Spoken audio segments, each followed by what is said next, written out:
Hello friends, स्वागत है तमारू मारा किचन में।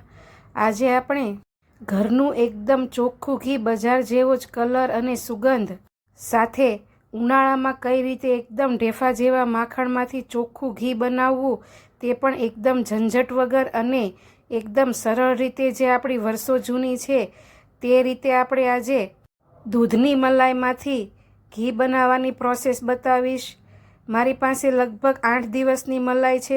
હું 6 દિવસે કે 7 દિવસે આવી રીતે મલાઈમાંથી ઘી બનાવી લઉં છું। મારે 2 દિવસ મોડું થયું છે એટલે મલાઈ પણ વધી ગઈ છે। તમે જુઓ તેમ તપેલી ભરાઈ ગઈ છે। આમાંથી આપણે 1 કિલો જેટલું ઘી બનશે, પણ તે પણ કોઈ પણ ઝંઝટ વગર અને ઉનાળામાં દહીં તમે બનાવો તો પણ ખાટું થઈ જાય છે અને મલાઈનો કલર કે પછી સુગંધ પણ બહુ જ ખરાબ આવે છે। તે ન થાય તે રીતે આપણે એકદમ ચોખ્ખું ઘી ટિપ્સ સાથે બતાવીશ તમને। મલાઈમાંને ફ્રીજમાંથી કાઢીને મોટા વાસણમાં લઈ લઈશું આ રીતે, અને તેને 2 મિનિટ માટે હાથથી આવી રીતે ચમચાથી કે પછી ફેટી લઈશું। પછી મીડિયમ ગેસની ફ્લેમ કરીને આપણે તે વાસણને ગેસ ઉપર મૂકીને 2 થી 3 મિનિટ માટે આપણે ગરમ કરી લેવાનું છે। એકદમ હાથ અડાય તેવું ગરમ નહીં, પરંતુ આવી રીતે મલાઈ પીગળીને બધું એકરસ થઈ જાય ત્યાં સુધી ગરમ કરવાની છે। મલાઈ ગરમ ન થવી જોઈએ, એકદમ ઠંડી જ રહેવી જોઈએ ને આવી રીતે મિક્સ કરતાં કરતાં એકસરખી થઈ જાય ત્યાં સુધી લગભગ 3 થી 4 મિનિટ જેટલો સમય લાગશે। જાજી મલાઈ છે એટલે તેટલી જ ગરમ કરીશું ને પછી તેને નીચે ઉતારીને પાછું 1 મિનિટ માટે આવી રીતે ફેટી લઈશું। હવે તેમાં આપણે એકદમ ખાટી છાશ 1 વટકો ભરીને નાખશું। જો છાશ ન હોય તો ખાટું દહીં આવી રીતે 1 વાટકો ભરીને એડ કરવું અને પછી 1 મિનિટ માટે બધું બરાબર મેળવણ આપણે અંદર મિક્સ થઈ જાય તે રીતે મિક્સ કરી દઈશું। સરસ એવું મિક્સ થઈ જાય એટલે હવે તેને ઢાંકીને આપણે 6 થી 7 કલાક માટે રહેવા દેવાનું છે। જે જગ્યા ગરમ રહેતી હોય કે પછી ખૂણામાં કે એવી રીતે મૂકી દેવું ઢાંકીને 6 થી 7 કલાક માટે રહેવા દઈશું। 6 થી 7 કલાક જેવો સમય થઈ ગયો, તમે જુઓ તેમ સરસ રીતે મલાઈ આવી રીતે થઈ ગઈ છે, જામીને તપેલાથી પણ જુદી પડી જાય છે। તમે જુઓ તેમ હવે જેમાં આપણે માખણ બનાવવાનું હોય તે મોટું વાસણ લઈ લઈશું અને તેમાં આ મલાઈને એડ કરીશું આપણે, અને જે વાસણમાં મલાઈ હતી તે જ વાસણ આખું ભરીને આપણે જેટલી મલાઈ હતી તેટલું જ તેમાં પાણી એડ કરીશું। પાણીમાં મલાઈને બરાબર મિક્સ કરી દઈશું પહેલાં। પછી બ્લેન્ડર કે પછી તમારી પાસે જો ઘી માખણ કરવાનું વલોણું હોય કે પહેલાં જેમ આપણે માટલીમાં ભરીને ખેંચીને કરતા તે રીતે તમે જે રીતે છાશ કે માખણ બનાવતા હોય તે રીતે કરવું। મારી પાસે મેં બ્લેન્ડર લીધું છે। તમારી પાસે જે અત્યારે છાશ કરવાનું નાનું મશીન આવે છે માખણ બનાવવાનું તે હોય તે પણ લઈ શકો। લગભગ 4 થી 5 મિનિટ જેવું આપણે તેને તેમાં ફેરવીશું એટલે તેમાંથી માખણ એકદમ છૂટું પડીને તે એકદમ જુદું પડવા લાગશે। 3 થી 4 મિનિટ જેવો સમય થયો છે, તમે જુઓ તેમ માખણ છૂટું પડવા લાગ્યું છે આવી રીતે। હવે તેમાં આપણે 1 કપ જેટલો બરફ એડ કરીશું આવી રીતે। આ સ્પેશિયલ ટ્રીક છે, મેં કીધું તેમ શિયાળા જેવું જ ઢેફા જેવું માખણ બનાવવા અને તેમાંથી દુર્ગંધ ન આવે તેવું ઘી બનાવવા માટે આવી રીતે આપણે તેમાં બરફ એડ કરીશું અને ફરી પાછું 2 થી 3 મિનિટ માટે આવી રીતે અંદર ફેટી લઈશું, જેથી માખણ સરસ એવું જામીને જુદું પડી જશે। એકદમ તપેલાથી પણ જુદું પડવા લાગશે અને ચીકણું પણ નહીં થાય તેવી રીતે એકદમ છૂટું થઈ જશે। તમે જુઓ તેમ સરસ એવું માખણ જામીને છૂટું પડી ગયું છે આવી રીતે। હવે બ્લેન્ડરને આપણે પહેલાં સાફ કરી લઈશું। તમે જુઓ તેમ બ્લેન્ડર પરથી પણ માખણ સરળતાથી જુદું પડી ગયું છે। હવે જે તપેલીમાં આપણે ઘી ગરમ કરવાનું હોય તે તપેલીમાં આપણે આ જામેલું માખણ લઈ લઈશું।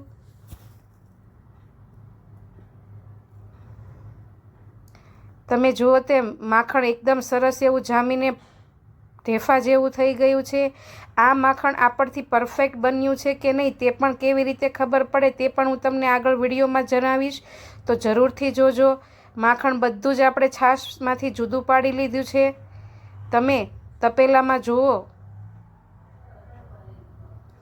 તો સહેજ પણ આમ અંદર માખણની કણી કે કંઈ નહીં દેખાય, એકદમ છાશ જ રહેશે. તમે જુઓ તેમ તપેલાથી એકદમ જુદું પડીને આવી રીતે સરસ એવું માખણ આપણે જુદું પાડી લીધું છે. અંદર સહેજ પણ નહીં રહે, એકદમ છાશ જ રહેશે. હવે આપણે સ્પેશિયલ પ્રોસેસ કરવાની છે કે જે ઘી ગરમ આપણે કરીએ છીએ ત્યારે ઘણીવાર ખૂબ જ દુર્ગંધ આવે છે. 8-10 દિવસની મલાઈ હોય તે ન આવે અને ઘી એકદમ ચોખ્ખું અને સુગંધવાળું બને તે માટે આપણે તેમાં પહેલાં ઠંડુ પાણી ઉમેરીશું અને માખણને 2 થી 3 વખત પાણી ફેરવીને આપણે ધોઈ લેવાનું છે. ઉનાળામાં આપણે આ પાણી ઠંડુ જ લેવાનું, ફ્રીજના પાણીએ માખણને આપણે 2 થી 3 વખત ધોઈને આવી રીતે બધું જ પાણી નિતારી લેવાનું છે. આવી રીતે માખણ ધોવાથી આપણા એકદમ માખણ તમે જુઓ તેમ એકદમ ઢેફા જેવું થઈ ગયું છે ઠંડા પાણીના લીધે. અને જે આપણે ગરમ કરીએ ત્યારે દુર્ગંધ આવે છે તે પણ નહીં આવે, બાજુમાં પણ ખબર નહીં પડે કે ઘી ગરમ કર્યું છે. એવી રીતે ઘી ગરમ થશે ને જ્યારે ખોલશો બરણી ત્યારે એકદમ દેશી ઘી જેવી સુગંધ આવશે. તો આવી રીતે 2 થી 3 વખત એકદમ ફ્રીજના ઠંડા પાણીએ આપણે માખણને ધોઈ લેવાનું છે. તમે જુઓ તેમ માખણ એકદમ સરસ એવું ચોખ્ખું થઈ ગયું છે. અને હવે માખણ આપણથી એકદમ પરફેક્ટ બન્યું છે કે નહીં તે રીતે જોવા હાથમાં આવી રીતે માખણનો લુવો કરશો તો એક પણ હથેળીમાં માખણ ચોંટશે નહીં, એકદમ જુદું પડી જશે. તમે જુઓ તેમ જો આ રીતે માખણનો પીંડો થાય તો આપણું માખણ એકદમ પરફેક્ટ બન્યું છે તેમ સમજવું. હવે આપણે ઘી ગરમ કરવાનું છે. ઘી જે પેનમાં ગરમ કરવાનું છે તે પેનને આપણે મૂકીને ગેસની ફ્લેમ ઓન કરીને હાઈ ગેસની ફ્લેમ ઉપર માખણને પહેલાં પીગાળી લઈશું, પણ ચમચાથી ચલાવતા રહેવાનું છે નોનસ્ટોપ, જેથી માખણ તળિયે ચોંટે નહીં અને સરસ એવું એકદમ ફટાફટ પીગળી જાય. આપણે 2-3 વાર ગેસની ફ્લેમ મીડિયમ અને હાઈ કરીશું જેથી માખણ ફટાફટમાંથી ઘીમાં ટ્રાન્સફર થઈ જાય. માખણ બધું સરસ એવું પીગળી જાય ત્યાં સુધી આપણે ગેસની ફ્લેમને હાઈ રાખીશું. લગભગ 10 થી 12 મિનિટ જેવો સમય લાગશે. પછી ગેસની ફ્લેમ આપણે મીડિયમ કરી દીધી છે અને આવી જ રીતે ચલાવતા રહીશું. અંદાજિત 12 મિનિટ જેવો સમય લાગશે. ત્યાં સુધીમાં માખણ તમે જુઓ તેમ એકદમ એકરસ થઈને તેમાંથી ધીમે ધીમે ઘી છૂટું પડવા લાગશે. તમે જુઓ તેમ હવે આવી રીતે માખણમાંથી ઘી છૂટું પડવા લાગે એટલે તેમાં આપણે એક સ્પેશિયલ વસ્તુ ઉમેરીશું જેનાથી આપણો ઘીનો કલર એકદમ બહારના ઘી જેવો જ રહેશે. 2 ચપટી જેટલી આપણે તેમાં હળદર ઉમેરીશું અને આવી રીતે ચલાવતા જઈશું. ફરી પાછું 5 થી 6 મિનિટ માટે આવી રીતે ચલાવશું એટલે ઘી તમે જુઓ તેમ તપેલાથી એકદમ છૂટું પડીને આવી રીતે ગરમ થવા લાગ્યું છે અને ઘી જુદું પડી ગયું છે. તપેલા સાથે કણી પણ નથી ચોંટતી. આવી રીતે થઈ જાય એટલે ટોટલ 15 થી 17 મિનિટ જેવો સમય લાગ્યો છે. આપણું ઘી તમે જુઓ તેમ એકદમ સરસ રીતે યલો કલરનું તૈયાર થઈ ગયું છે. હવે ગેસની ફ્લેમ બંધ કરી દઈશું. તમે જુઓ તેમ એકદમ પાણી જેવું ઘી બનીને તૈયાર થયું છે.